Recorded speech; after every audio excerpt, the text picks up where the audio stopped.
Antes de sumergirte en esta increíble historia, considera suscribirte al canal y activar la campana. Aquí cada historia tiene algo que decir, y no querrás perderte ni una.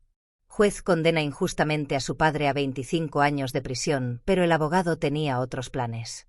Todo comenzó una mañana normal en el pequeño pueblo de Montlauré, situado en el corazón de una tranquila campiña, donde la vida parecía desarrollarse con una suave lentitud. Era el tipo de ciudad donde todos se conocían, donde las puertas a menudo se dejaban abiertas y los niños jugaban libremente en las calles. La gente se saludaba en los callejones y los comerciantes aprovechaban para charlar con sus clientes, especialmente por la mañana, cuando la suave luz del amanecer daba un color casi mágico a cada esquina de la calle. Julien Dumas, un hombre de 42 años, vivía en esta ciudad con su esposa Claire y sus 2 hijos, Louise y Víctor. Eran una familia modesta pero unida, modelo de sencillez y tranquilidad. Julien era un hombre de rutina. Se levantaba temprano, preparaba el desayuno para su familia antes de salir a trabajar. No aspiraba a la fama ni a la riqueza, sino a una vida honesta, donde el amor familiar fuera la piedra angular de cada día. Como gerente en una fábrica local de muebles, tenía un trabajo estable, del que estaba orgulloso. Supervisaba un equipo de 10 personas, y aunque no era un hombre de negocios ambicioso, sus colegas lo respetaban por su integridad y su capacidad de manejar las situaciones con calma y rigor. Su modesta casa, una pequeña casa en las afueras de la ciudad, estaba decorada con recuerdos de una vida sencilla pero tierna. El jardín bien cuidado simbolizaba la estabilidad y la comodidad que habían construido juntos a lo largo de los años. Una mañana, cuando el sol apenas estaba saliendo y la niebla se alzaba sobre los campos, Julien salió de casa como de costumbre, estrechando la mano de Claire y besando a sus hijos antes de tomar su coche para ir a la fábrica. Nunca podría imaginar que ese día cambiaría el curso de su vida para siempre. Cuando regresó a casa del trabajo, sintió una sensación de inquietud tan pronto como vio los coches de policía estacionados frente a su casa. Antes de que pudiera comprender lo que estaba sucediendo, un oficial de policía local, el inspector Lefebvre, se acercó a él. Este último, frío y distante, le anunció que estaba acusado de agresión violenta a un hombre llamado Henry Lefebvre, un influyente empresario de una empresa vecina. Este último, según informes, habría afirmado haber sido atacado violentamente por Julien en un estacionamiento después de una discusión relacionada con un contrato comercial. Julien, desconcertado, intentó protestar. Debe haber algún error, dijo con el corazón palpitante. No tengo nada que ver con esta historia. Pero su defensa pareció resbalarse de la policía como el agua de las plumas. No intentaron escucharlo. Sus ojos ya estaban fijos, convencidos por la versión del atacante.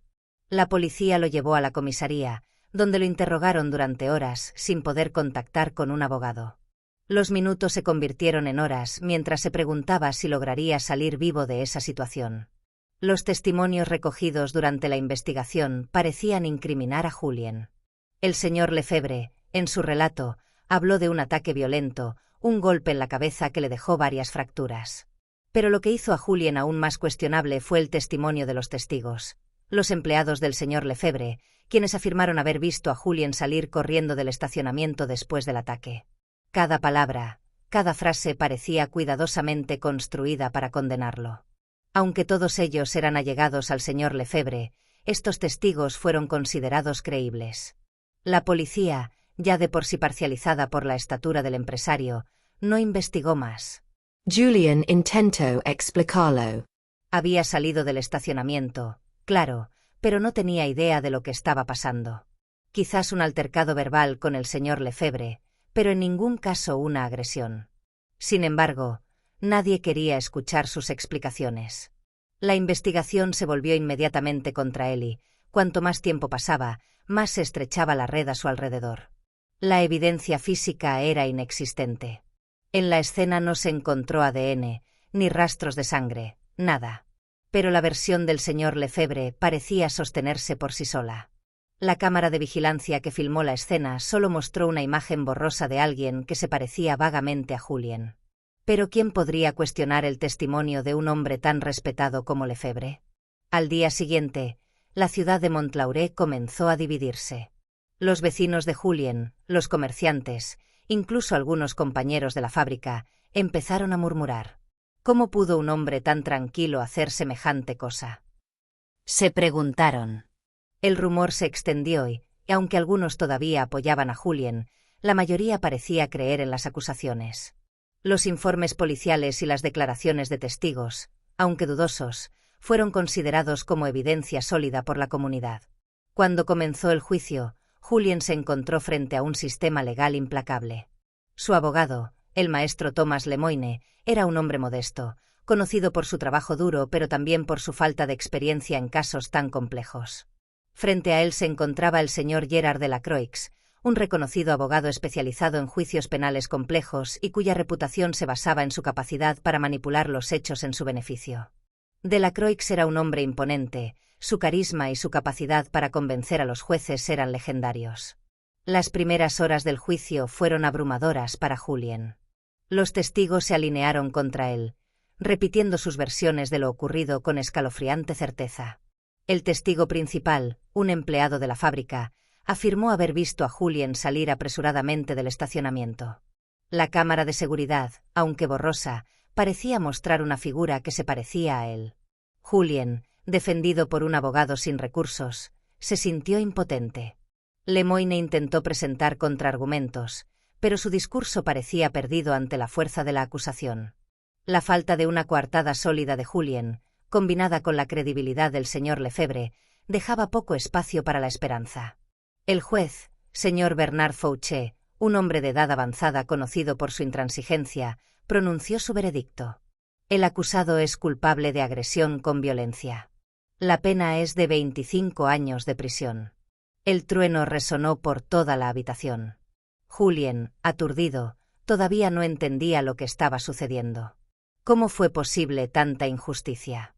Era inocente, lo sabía, pero el sistema parecía haberle escapado.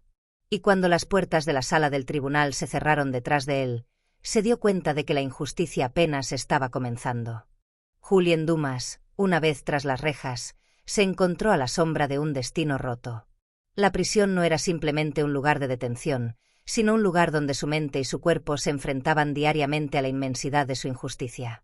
Los primeros meses fueron los más duros. El ruido constante de las puertas, las miradas sospechosas de los demás internos y la dureza de la rutina pesaban mucho sobre él. Los fríos e implacables muros de la prisión parecían cerrarse a su alrededor, reduciendo cada momento de libertad a un recuerdo borroso. Lo primero que notó cuando se encontró en aquella estrecha celda fue el silencio. Un silencio pesado y opresivo, roto solo por los pasos de los guardias y los murmullos de los demás prisioneros. Era un silencio donde las horas se alargaban, donde el espacio parecía expandirse hasta hacerse asfixiante. Julien, que siempre había llevado una vida llena de gestos sencillos y cotidianos, ahora se encontraba inmerso en una realidad cuyas reglas ya no reconocía. Solo recibía cartas esporádicas de Claire. Ella le escribió tratando de mantenerse positiva, pero cada palabra estaba cargada de tristeza, incertidumbre y dolor. Extrañaba terriblemente a sus hijos, Louise y Víctor. Estaban creciendo sin su padre, y Julien sabía, en el fondo, que esta separación dejaría cicatrices invisibles. Claire luchó sola contra un sistema de justicia ciego, buscando respuestas donde parecía no haber ninguna. La comunidad de Montlauré, antaño tan unida, también se estaba dividiendo. Algunos se mantuvieron a distancia, creyendo que Julien era culpable a causa de la opinión pública, mientras que otros, más cercanos a él, hicieron todo lo posible para ayudarlo, sin muchas esperanzas. Pero Julien no se rindió. Él sabía que era inocente. Él no había cometido ese crimen, él no había golpeado a Henry Lefebvre. En su celda, pasó horas pensando, repasando cada detalle del incidente, buscando una falla en la historia que lo había atrapado. Sus pensamientos se dirigieron al abogado que lo había defendido, Maître Lemoine, un hombre al que siempre había respetado. Pero incluso Lemoine parecía haberse sentido abrumado por la magnitud del proceso. La lucha parecía perdida desde el principio. Pero no todo estaba perdido. Una noche, mientras el cielo nocturno hundía el patio de la prisión en una oscuridad casi total, Julien se encontró solo en el banco, con los brazos cruzados sobre las rodillas y la mirada fija en el suelo. Era una de esas noches en las que te pierdes en tus pensamientos, en las que buscas el sentido de una vida que parece escapársete. Entonces, una figura familiar apareció de las sombras. Era el maestro Thomas Lemoine, pero esta vez algo había cambiado en él. Su paso era más seguro, su mirada más fija. Lemoine ya no era el mismo hombre cansado y desgastado que había sido durante el juicio. Sus rasgos estaban marcados, pero su actitud delataba una nueva determinación. Caminó hacia Julien, con una expresión seria pero esperanzada en su rostro. «Julien, he encontrado algo», dijo con voz llena de convicción. «Creo que nos ha cegado la superficie de las cosas, pero he descubierto un detalle crucial que podría cambiar el caso».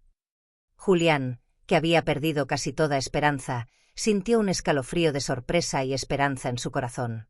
Se levantó rápidamente, con la mirada fija en su abogado, como si un soplo de vida acabara de regresar a su mundo. El señor Lemoine, sentado en el banco junto a Julien, explicó en voz baja: «Llevé a cabo mi propia investigación después del juicio. Gracias a algunos contactos en la ciudad y a otras investigaciones, descubrí que el famoso testigo ocular, el que vio a Julien salir del aparcamiento después del incidente, es en realidad un antiguo socio del señor Lefebvre. Un hombre cuyo pasado está manchado por testimonios falsos. Nadie lo ha comprobado, pero he encontrado pruebas de sus antecedentes. Este testigo, su versión de los hechos, es pura palabrería». Los ojos de Julien se abrieron de par en par. Parecía demasiado bueno para ser verdad. Pero Lemoine continuó, con la voz aún más grave: «Además, la cámara de seguridad fue manipulada. Un experto en tecnología de vídeo al que contacté pudo analizar las imágenes. Demostró que la imagen que muestra a Julien cerca del lugar del ataque fue alterada. La edición es burda, pero suficiente para acusar a un hombre inocente». Un suspiro de alivio recorrió el cuerpo de Julien, pero todavía no se atrevía a creerlo del todo. «¿Pero cómo? ¿Cómo nadie vio eso?». Lemoine se encogió de hombros, visiblemente molesto por la lentitud del sistema judicial. «Lo ocultaron deliberadamente, Julien. No quisieron investigar más a fondo. Lefebvre siempre ha sabido manipular las pruebas y los testigos a su antojo. Pero hay aún más». Julien se inclinó hacia adelante, atento a cada palabra que decía su abogado, dispuesto a escucharlo todo. «Descubrí que el propio Lefebvre, el atacado, tiene antecedentes de violencia. Es un estafador, un manipulador. Ha estado involucrado en varios casos de falso testimonio y manipulación para eliminar a sus rivales. Lo que hizo, Julien, fue inventar esta historia para vengarse de ti, tras una disputa sobre un caso importante en el que te negaste a ceder. Quería incriminarte para que desaparecieras». Julien se quedó sin palabras. Había quedado atrapado en una telaraña que ni siquiera había visto tejer a su alrededor. La ira y el alivio se mezclaron en su mente. Durante meses pensó que su vida había terminado. Pero allí, ante él, estaba la esperanza de que aún se pudiera hacer justicia. «Tenemos una oportunidad, Julien. Una oportunidad de cambiarlo todo», concluyó Lemoine con convicción en su voz. «Voy a reabrir el caso, reunir las pruebas y descubriremos la verdad. Demostraremos que lo que hizo Lefebvre fue fraude. Y quedarás libre». Una sonrisa apareció lentamente en los labios de Julien, una sonrisa vacilante, pero llena de esperanza. Sabía que el camino aún sería largo, sembrado de obstáculos y luchas, pero acababa de encontrar algo que creía perdido: la luz. La batalla legal que siguió a la reapertura del caso fue de una intensidad poco común.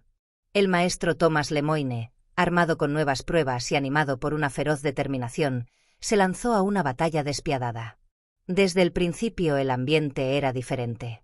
Lemoine, que siempre había sido un abogado tranquilo y reservado, ahora se encontraba con una confianza renovada y un brillo desafiante en sus ojos. Sabía que esta vez no se trataba solo de defender a un hombre, sino de descubrir una verdad que había sido enterrada por la manipulación y las mentiras.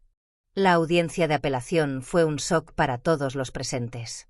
La sala del tribunal, al principio un espacio silencioso, se fue llenando poco a poco de la tensión palpable que precede al enfrentamiento decisivo. El abogado contrario, el señor Delacroix, un hombre famoso por su habilidad para manipular a las multitudes y usar astucia en sus argumentos, pareció imperturbable al principio. Pero tan pronto como el señor Lemoine presentó su nueva evidencia, la atmósfera cambió. Lemoine habló con una claridad y una fuerza rara vez vistas en esta sala del tribunal. Ya no era el hombre cansado que habíamos visto en el primer juicio. Cada palabra que pronunciaba resonaba con el eco de la verdad, y cada pieza de evidencia que revelaba parecía hacer más evidente la injusticia que había sufrido Julien. Describió el testimonio manipulado, las imágenes de las cámaras de seguridad y el problemático pasado del señor Lefebvre, el presunto atacante. Cada elemento parecía incriminar aún más a la fiscalía, y Maitre de la Croix, aunque famoso por su dominio de los juicios, no sabía cómo refutar las revelaciones condenatorias de Lemoine. Tratando desesperadamente de mantener el control de la situación, de la Croix trató de desacreditar la nueva evidencia. Atacó la credibilidad de los testigos presentados por Lemoine y trató de presentar como demasiado incierta la pericia tecnológica que había demostrado la manipulación de las imágenes. Pero los hechos eran claros. Lemoine había demostrado que la acusación contra Julien era una construcción sin fundamento, una red de mentiras cuidadosamente tejida por el señor Lefebvre para vengar una disputa comercial. El juez Fouché, que inicialmente había condenado a Julien, parecía abrumado por la magnitud de la verdad que se reveló ante él. Su rostro, marcado por años de decisiones difíciles, se retorció bajo la presión. Sabía que emitir una nueva decisión después de tanto tiempo sería un gesto fuerte. Tras una larga y tensa deliberación, en la que cada palabra parecía pesar más que la anterior, el juez finalmente anunció su veredicto. Debido a las nuevas pruebas presentadas por la defensa, y tras una cuidadosa reevaluación de las mismas, se revoca la condena de Julien Dumas. Además, el señor Lefebvre queda arrestado por perjurio y manipulación de pruebas. El silencio que siguió a este anuncio fue pesado, casi irreal. Fue una victoria rotunda, pero el sonido de esa victoria parecía perderse en el aire de una sala demasiado tiempo saturada de injusticia. Julián, que esperaba con ansiedad el fin de aquella interminable audiencia, sintió que un inmenso alivio lo invadía. Él no había soñado. Finalmente fue libre. Al salir de prisión, las puertas de la instalación se cerraron tras él por última vez. Julien finalmente se reunió con su familia. Claire, con lágrimas en los ojos, lo abrazó tan fuerte que él sintió el calor de sus brazos como una bendición.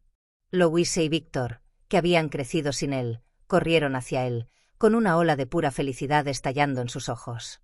Pero incluso en ese momento de alegría, Julien sabía que las cicatrices dejadas por estos años de privaciones y sufrimiento nunca desaparecerían por completo. El regreso a la normalidad no sería inmediato. En los días siguientes, Julien tuvo que enfrentarse a las miradas curiosas, a veces incluso inquisitivas, de aquellos que, durante tanto tiempo, lo habían creído culpable. Pero él se sentía diferente. Ya no era un hombre destrozado, agobiado por la injusticia. Era un hombre que, a pesar de todo, había recuperado su dignidad y su libertad. Pero él no lo olvidó. Sabía que si el sistema de justicia había fallado una vez, podía fallar otra vez. Sabía que tenía suerte de contar con un abogado como Maitre Lemoine. En cuanto a este último, su reputación mejoró gracias a esta victoria. Los rumores de su audacia y determinación circularon rápidamente en los círculos legales. Se convirtió en una figura icónica en la lucha por la justicia, un abogado cuyo nombre ahora era sinónimo de integridad y verdad. Sin embargo, el maestro Lemoine permaneció humilde. Para él, no era la gloria lo que buscaba. Era simplemente la verdad. Y esta victoria, aunque dulce, no significó el final de su lucha. Nada de eso. No fue fácil, pero era necesario, se decía a menudo, pensando en las muchas otras injusticias que había encontrado en su carrera. Sabía que esto era solo el comienzo, que había más batallas por delante. Pero por ahora, se permitió un momento de calma, saboreando la victoria de Julien y la de la justicia. Al final, aunque Julien Dumas fue liberado, quedó marcado, no solo por el sistema que lo había encarcelado, sino también por el amor y la lealtad de su familia. Habían pasado por el infierno juntos, y el tiempo y el dolor no los separarían. Pero lo que Julien sabía sobre todo era que la verdad y el amor, como dos fuerzas implacables, habían triunfado.